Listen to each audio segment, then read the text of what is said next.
Meanwhile, I need to ask this, my audience. When we say Christ in you, what's the meaning of that?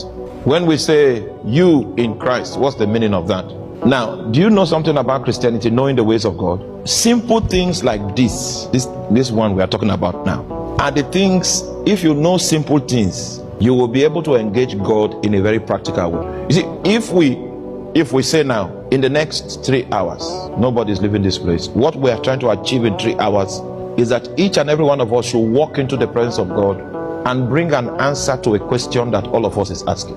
When it becomes that practical, you will find out that 90% of the class doesn't know how to walk into God's presence. Meanwhile, they know how to come to church. It means the reason why you can't walk into his presence is because there are gaps in your knowledge, and it will affect your faith life. You become powerless in the real things of life. That's the reason why you need a teacher. Not just a teacher that knows the Bible, but a teacher that knows God. And those are two different things. This is what God did. In saving you, by an act of his authority, he included you in Christ. He used his authority to do that. It's just like now, I take a pen and I put it in this, my jotter. Then I close it up. Then I travel with this jotter to New York. Where would the pen be?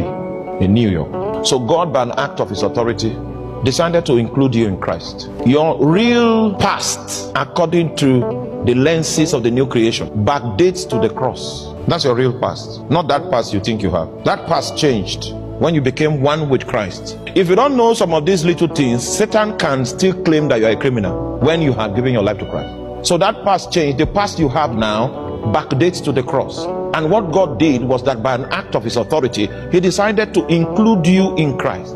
And just like you said, if I put my pen in my jotter and I take the jotter to New York, the pen will be in New York.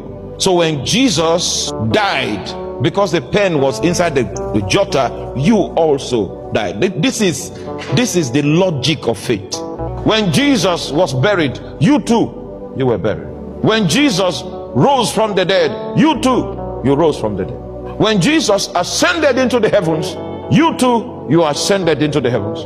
When Jesus sat down at the right hand of God, the Bible says we are seated with Christ in the heavenly realm. That's where your reality is. That's where your reality is.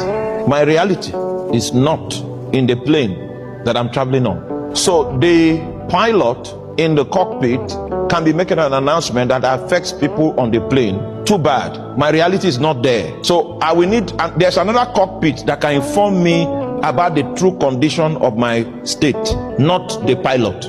Why is this so? Because my mind has been renewed to understand and to accept the implication of what it means for me to